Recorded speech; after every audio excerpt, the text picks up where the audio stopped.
Well, there are a number of puzzling things about a stagnant economy creating jobs. And watching Paul Mason's report with me were the labour market economist Dr. John Philpott, the Revd Karen Rooms from the community organisation Nottingham Citizens, and John Wasnage from the British Chambers of Commerce. You see some of this up close. I just wondered what sacrifices people are making in order just to keep things together in this kind of economy. Oh, they're huge. I mean, I know a mum called Nina who has 5 hours a week, 1 hour a day in the school playground. She has 4 children, does a fantastic job bringing them up. She's really pleased and chuffed she's got a job, but it's 5 hours a week. So obviously she's putting that in with her benefits and juggling to make ends meet at the end of every week. My question is, what happens when she wants to buy 2 pairs of school shoes for the children or pay for a school trip that they have to go on?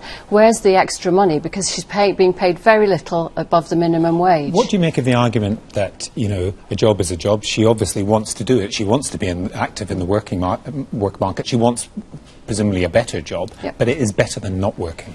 Well, I mean, that's debatable because her pay isn't enough to be able to ride her through the circumstances that she's finding her in. Part of her income comes from benefits as well, and that has to be balanced. But the question is, what happens when there's extra expenditure? What about a holiday? What about the extra things? How do you pay for your toys for Christmas? And where you go is to the doorstep lender and the payday loan.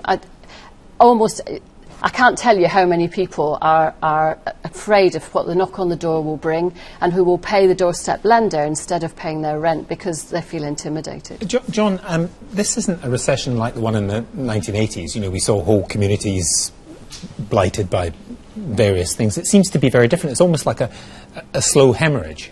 Yeah, and it's much more dispersed, so lots of people are feeling it rather than it being concentrated in particular areas. I think the key is that because we haven't had the rise in unemployment that a lot of people, myself included, were expecting, it's almost a sense as though, you know, things are slightly better this time. But I think, as Paul's film showed, there's an underlying crisis of insecurity, and that's a symptom of an ongoing economic malaise that doesn't seem to be getting better very quickly. We've had essentially 5 years now of this age of insecurity, and we've got on top of it the age of austerity, and how long it will take to get out of that, I think, is something that's taxing a lot of economists. And insecurity is difficult to measure, but you know when you see it. I just wondered, what about what kinds of employment? I mean, we've heard of people who are just making do with short-time working, 0 hours working. What about self-employed? A lot of self-employment. Well, self-employment's been one of the big stories of this recession. Up until recently, the numbers of employees, particularly full-time employees, have been falling, but we've seen ongoing rises in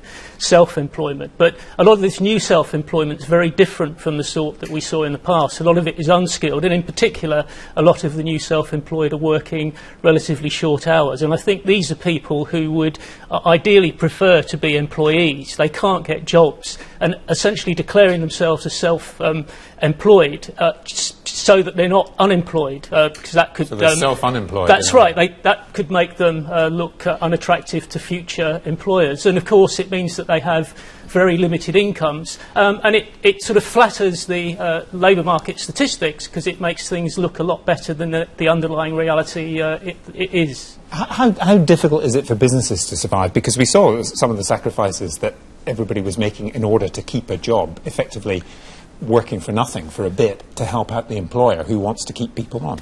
Yeah, I mean, employers are finding it very tough as well. Uncertainty is the new normal, not only for employees but also for employers, and they're desperate for that confidence that's going to allow them to grow.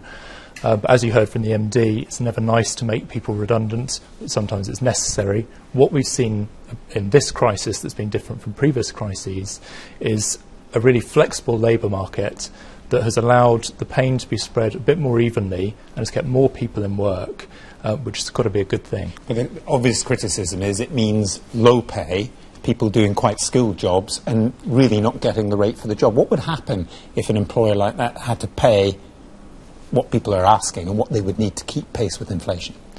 Well, if an employer had to pay more for their labour, you'd find that they would employ fewer people, or that they would look to automation in more cases to replace labour. I suppose one of the things, I know you want to come in on that, but one of the things that really struck me about the film was people thinking, Where is it? When is it all going to end? Where is the hope? What was the next thing? It's going to be the same. And that's hugely important, because if you're struggling to put the food on the table each week, and you're wondering the stress of getting your children to school and to hold down a job, a shift job, that constant stress week after week after week has an effect long term on your health and your well-being.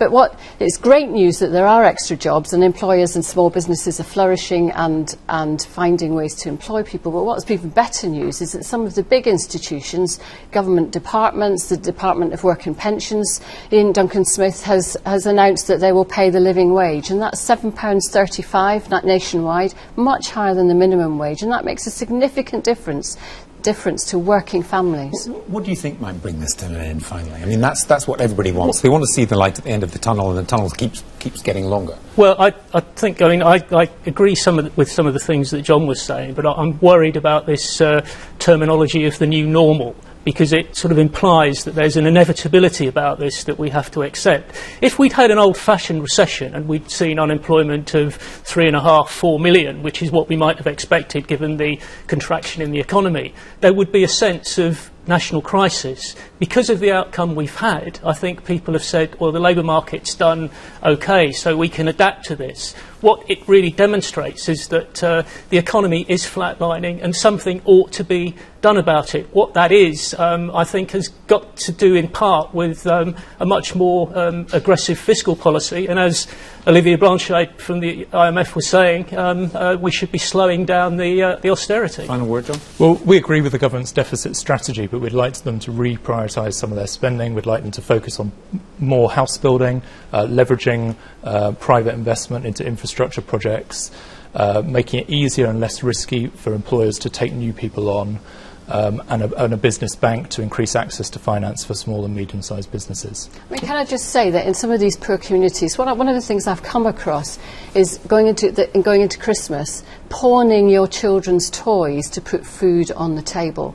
The new normal, if the wages are so low, the new normal, what are our children aspiring? Is this the sort of economy that we want our children to be brought up in, where they hardly see their parents because they're having to double shift?